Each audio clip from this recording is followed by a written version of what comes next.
नमस्कार, आदाब। आप देख रहे हैं हमारी ये खास पेशकश, खास कार्यक्रम, जिसका फोकस है कर्नाटक में बीते कुछ दिनों से मचे हिजाब के बवाल पर। आखिर ये हिजाब का बवाल क्या है?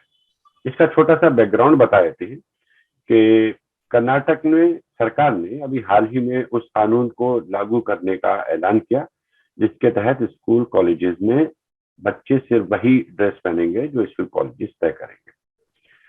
लेकिन कुछ लड़कियां, जो मुस्लिम लड़कियां खासतौर से, जो हिजाब पहनती रही, हिजाब क्या, सिर पर स्कार्फ बांध देती हैं, वो पहनकर पहुंची।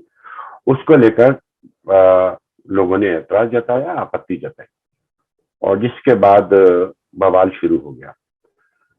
और ये बवाल इतना बढ़ गया है कि कल यानी मंगलवार को कर्नाटक के कई जिलों में एक साथ कई जगह बवाल हुआ। जो स्कार्फ पहनकर जो कॉलेज या स्कूल पहुंची लड़कियां, उनको घेरा गया, और भगवा शॉल लपेटे हुए या भगवा स्कार्फ पहने हुए लड़कों ने उन लड़कियों के आसपास उनको घेर कर नारेबाजी की। जवाब में उन लड़कियों ने भी कुछ कुछ नारेबाजी की। उसके बाद कुछ जगहों पर पथराव हुआ, एक आध जगह पर तोड़फोड़ हुई। 2-3 जिलों में कर्नाटक के धारा 144 लगा दी गई, पुलिस को एक्शन लेना पड़ा। इसको लेकर काफी बवाल मचा हुआ, राजनीतिक बयानबाजियों का दौर भी शुरू हुआ। ये है इस पूरे उसका बैकग्राउंड। इस पूरी मामले पर हम चर्चा करेंगे। हमारे एडिटर इन चीफ जफर आगा साहब हमारे साथ हैं। जफर साहब, आपका इस इस्तकबाल है। जफर साहब, इस पूरे मामले को अगर समझा जाए तो पूरे मामले को आप किस तरह देखते हैं, क्योंकि इसमें कई चीजें एक साथ गड़बड़ होती हुई सामने नजर आ रही है। देखिए, मैं सबसे पहले तो ये अर्ज कर दूं, आपको ये बात बता दूं कि मैं कोई हिजाब का बहुत बड़ा सपोर्टर नहीं हूं, लेकिन मुझे बहुत से ड्रेस कोड ऐसे हैं जो नहीं पसंद है।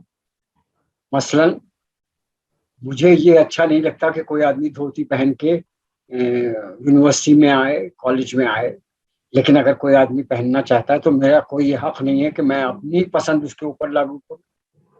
ये ड्रेस कोड का मामला, कौन क्या पहनेगा, कौन क्या खाना खाएगा, कौन किस तरह किससे मिलेगा, किससे नहीं मिलेगा, कौन किसके साथ किसकी शादी हो सकती, विवाह हो सकता है, ये सारी बातें इस देश में न पहले कभी उठी थी न उठी हैं। लेकिन पिछले 5-6 वर्षों में, 6-7 वर्षों में, जब से 2014 में भारतीय जनता पार्टी सत्ता में आई है, तब से ये तमाम मसाइल उठ खड़े हुए हैं और रोज बरोज वो खड़े उठ रहे हैं। आपने जैसा कहा, मुसलमान लड़कियां कुछ हिजाब पहन के आती थी और बहुत दिनों से आती थी। जो स्कूल का और कॉलेज का ड्रेस कोड था, उसके बावजूद आती थी, किसी को कोई शिकायत नहीं थी। लेकिन एकदम से यकायक एक आफत खड़ी हो गई, हिजाब ना हो गया, जैसे हिंदुस्तान का एक सबसे बड़ा मसला हो गया। अरे भाई, गरीबी है, भूखमरी है, कोविड है, कितनी परेशानियां हैं जिनसे हम जूझ रहे हैं, उसके बीच में ये हिजाब का मामला। तो मेरी जाती राय में, जो मेरी सियासी समझ है, वो ये कहती है कि ये सारे वबाल, जैसा आपने कहा, ये खड़े किए जाते हैं और इनका इनका मकसद है, इनका एक बड़ा सियासी प्लॉट है इसके पीछे। और इस वक्त भी कर्नाटक में जो हो रहा है, और जो जिसको नकाब और हिजाब को रो कहा जा रहा है, वो एक राजनीतिक मुद्दा है और बहुत सोच समझ के इसको खड़ा किया गया है। ये एक राजनीतिक मुद्दा है, ये मोटे तौर पे करीब करीब सभी लोगों को समझ आ रहा है।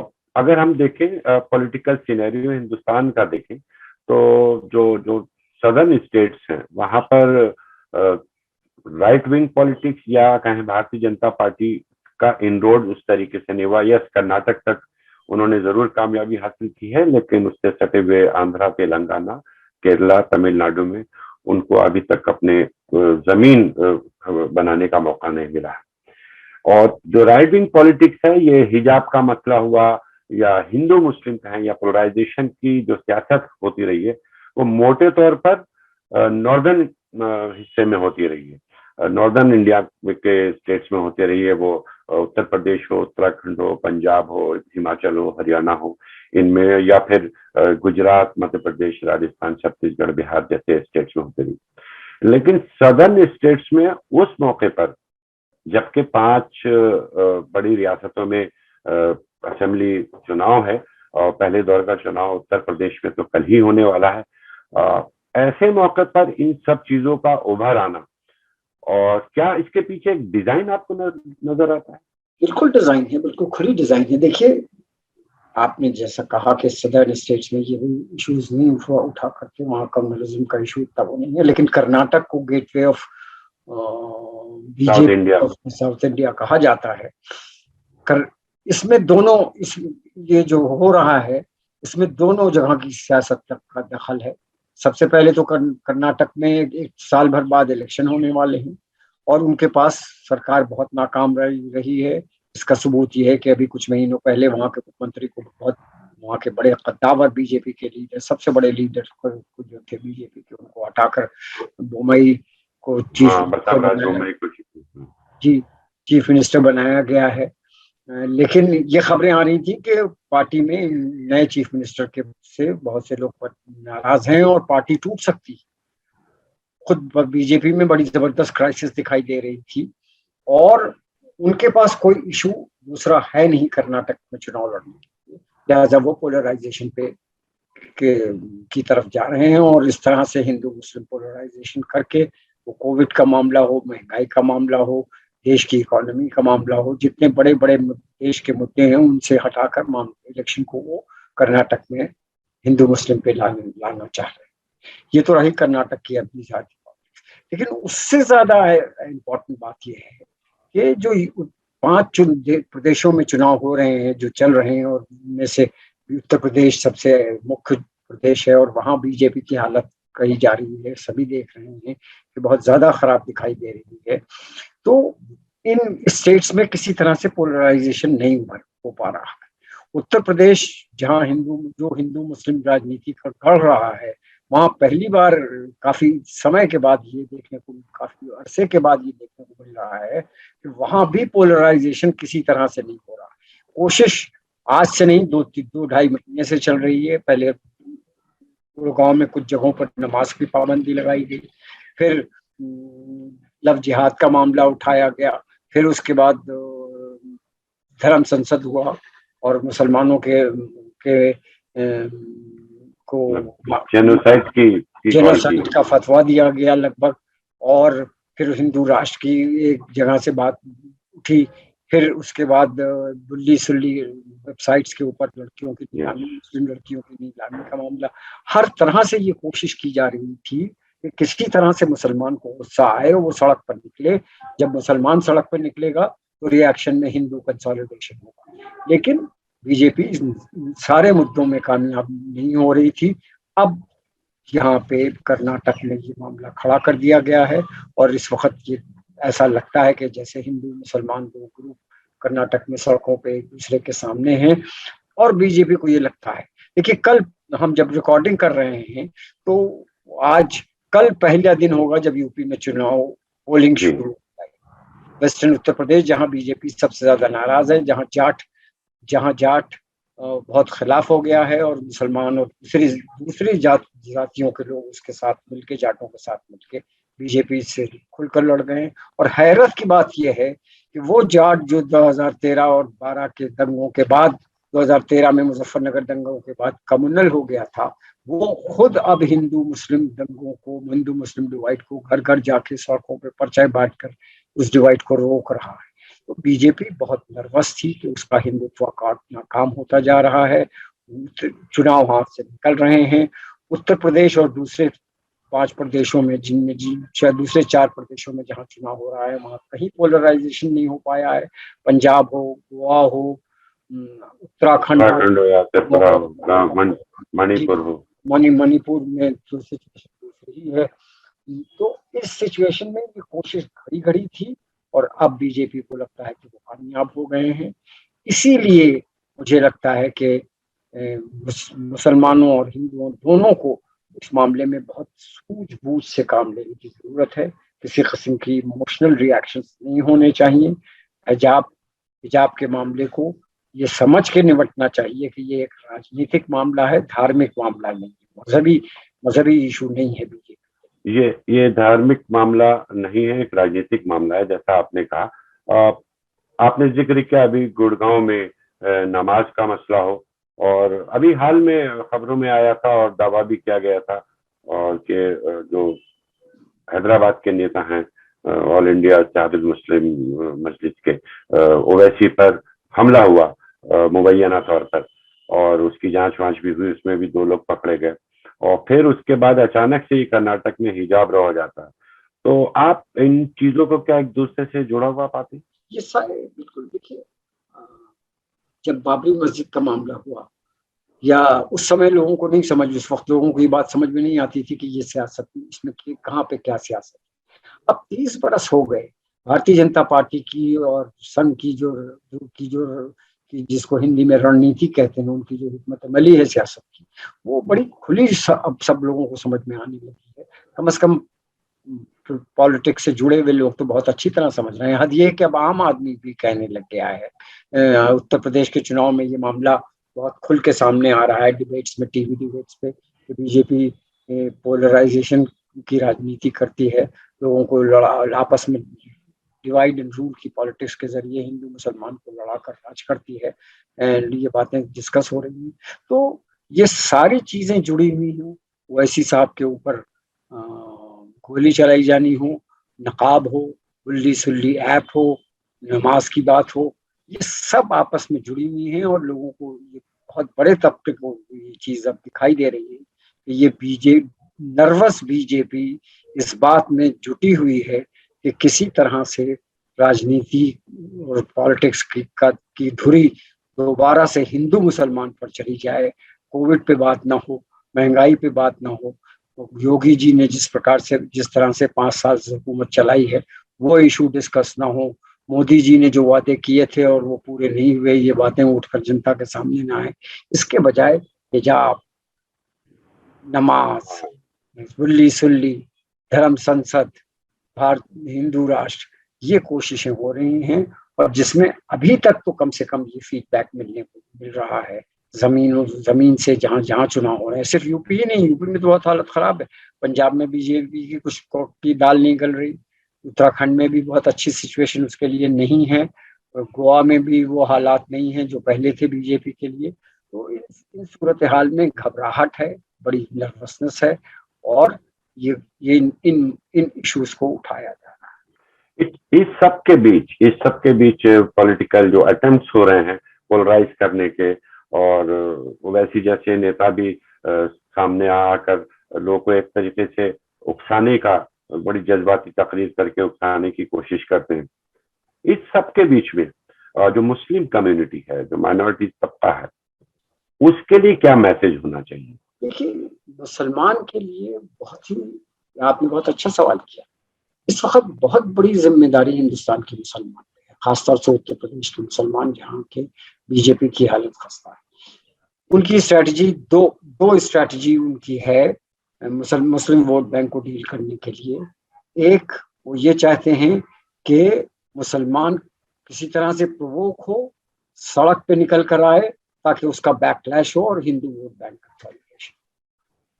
और इसी वजह से वो सारे इमोशनल इश्यूज उठाए जा रहे हैं और मुसलमान को भड़काने की कोशिश हो रही है, जो उसके लिए बड़े जज्बाती इश्यूज हैं, जैसे नमाज पे पाबंदी बर्दाश्त करना बड़ी मुश्किल बात है, या उसकी लड़कियों को और उसकी जिसको कहा जाए उसकी हुर्मत को इंटरनेट पे नीलाम करने की बात, ये भी बड़ी दुखती रग है जिसको छेड़ा गया।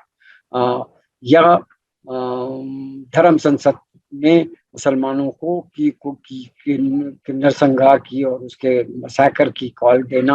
इन सबके बीच मुस्लिम कम्युनिटी का रद्द अमल क्या होना चाहिए? बिल्कुल, देखिए, अभी तक उत्तर प्रदेश, नॉर्थ इंडिया में कम से कम मुसलमान का जो रद्द अमल रहा, वो खामोश बैठा, इसमें कोई किसी किस्म का रिएक्शन नहीं किया। देखिए यार, मुसलमान को एक बात समझ लेना चाहिए बाबरी मस्जिद के गिरने के बाद, कि बाबरी मस्जिद एक्शन कमेटी बनी, बाबरी मस्जिद की पॉलिटिक्स का तहफ़्फ़ुज़ करने के लिए, उसका संरक्षण करने के लिए। क्या हुआ? बाबरी मस्जिद गई, हजारों लोग मारे गए, जवाब में बीजेपी वहां राम मंदिर बन रहा है, और उसी के साथ साथ बीजेपी इस हालत में है कि अब इस मुल्क को हिंदू राष्ट्र बना। यानी मुसलमान को ये गिरा बांध लेनी चाहिए कि स्ट्रीट पॉलिटिक्स और जज्बात की पॉलिटिक्स में उसके लिए हमेशा नुकसानदेह साबित होगी। और उसको ये बात काफी हद तक समझ में आ रही है। मेरा ये मानना है कि नॉर्थ इंडिया में कम से कम वो इस बात को अच्छी तरह से समझ रहा है कि इमोशंस में सड़क पे निकलना, जज्बात में निकल आना, इस वक्त सब्र से काम लेने का का वक्त है। स्ट्रैटेजी सिर्फ यही होनी चाहिए कि आप कूल और काम रहें। मुसलमान के हक के लिए जब हिंदू खड़ा होगा, मुलायम सिंह यादव लड़ते हैं तो ये मुसलमान के हक के लिए तो ये चार्ज नहीं लगता कि वो कम्युनल है, हक मौलाना मुलायम कहा जाए। लालू प्रसाद ने बाबरी मस्जिद के समय मुसलमान इंटरेस्ट की प्रोटेक्शन किया और एक राइट नहीं होने दिया। और इस मुल्क में इस वक्त हिजाब के लिए कौन बोल रहा है? आज प्रियंका गांधी ने जो ट्वीट किया है वो शानदार ट्वीट है। और बहुत लोग हैं जो, और सारा, या अभी सीए का जो प्रोटेस्ट हुआ था शाहीन बाग में, उसमें सैकड़ों और हजारों की तादाद में हिंदू मुसलमान के साथ खड़ा हुआ था। तो let the Hindus fight for the Muslim cause on the streets. आप दबाव की पॉलिटिक्स करें, अक्लमंदी की इलेक्शन की पॉलिटिक्स करें, और अपनी वोट बैंक, अपने वोट को घटने न दें। वैसी जैसे इमोशनल लीडर्स के बहकाई में ना आए, वोट बटना नहीं चाहिए। और बहुत सूझबूझ के साथ, सब्र के साथ काम लेने की जरूरत है। खुद इस्लाम धर्म ये बात सिखाता है। हजरत मोहम्मद 10 बरस मक्के में उनके जब इस्लाम बहुत ज्यादा फैला नहीं था, उनके ऊपर तरह तरह का आतंक किया गया, हर तरह से उनको परेशान किया गया, लेकिन 10 बरस उन्होंने सब्र से काम लिया। तो मुसलमान को भी इन बातों से सबक सीखना चाहिए और बहुत ही सूझबूझ की, जोश से नहीं, मैं अक्सर कहता हूँ मुसलमान को जोश से नहीं बल्कि होश से काम लेना होगा। और यूपी में खास तौर से वोट को बटने से रोकने की हर कोशिश करनी होगी। एक आखिरी बात आपसे पूछना चाह रहा था कि जैसा आपने भी जिक्र किया कि बीते कुछ एक सालों से जो सो कॉल्ड उलेमा होते थे, उनकी बातों का असर मुस्लिम कम्युनिटी ने लेना बंद कर दिया है। इस तरीके से अपने तरीके से चीजों को देख रहे हैं, समझ रहे हैं और उस पर रिएक्ट कर रहे हैं।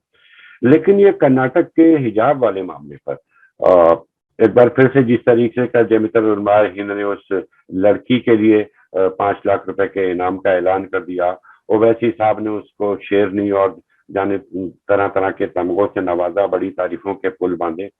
तो ऐसे मौके पर अचानक से जो मुस्लिम कम्युनिटी का अपने आप को जो आम जुबान में अगर कहें कि ठेकेदार समझने वाले लोग फिर से एक एक्टिवेट होते नजर आ रहे हैं, तो ऐसे लोगों से के जो बयान आ रहे हैं या उनका जो एक्शन है, उस पर क्या रिएक्शन होना चाहिए कम्युनिटी का? बिल्कुल इनके खिलाफ बयानबाजी होनी चाहिए। इन ऐसे लीडर, चाहे वो उलमा हो, चाहे वो दूसरे सियासत से जुड़े हुए पॉलिटिशियन हो, जो प्रोवोकेशन की बात करते हैं, ऐसे माहौल में इस किस्म की जज्बाती बयान देते हैं, उनको उनके खिलाफ कम्युनिटी को आवाज उठानी चाहिए और ऐसे किसी भी प्रोवोकेशन के जाल में नहीं फंसना चाहिए। और 2014 के बाद से मुझे ऐसा लगता है कि खासतौर से बाबरी मस्जिद का जो फैसला आया और पर्सनल लॉ बोर्ड को जिस तरह से 3 तलाक के मामले में मुंह की खानी पड़ी, उसके बाद से मुसलमान को काफी ये समझ आई है कि उलमा और अपने को रातों रात मुस्लिम लीडर कहने वाले जज्बाती नेता उनके हक में नहीं हैं। उनके हित और उनके इंटरेस्ट की और उनके मफाद का तहफ़्फ़ुज़ नहीं कर सकते। तभी आप देख लीजिए कि 2014 से आज तक मुसलमान खामोश है, और यही वो है। और कर्नाटक के मुसलमान को भी इस मामले में बहुत सूझबूझ से काम लेना होगा। मदरसों, मस्जिदों से अगर आप राजनीति सियासत करेंगे, अपना राइट लेने की कोशिश करेंगे, चाहे वो हिजाब का मामला हो या नमाज का मामला हो, तो याद रखिए कि मंदिर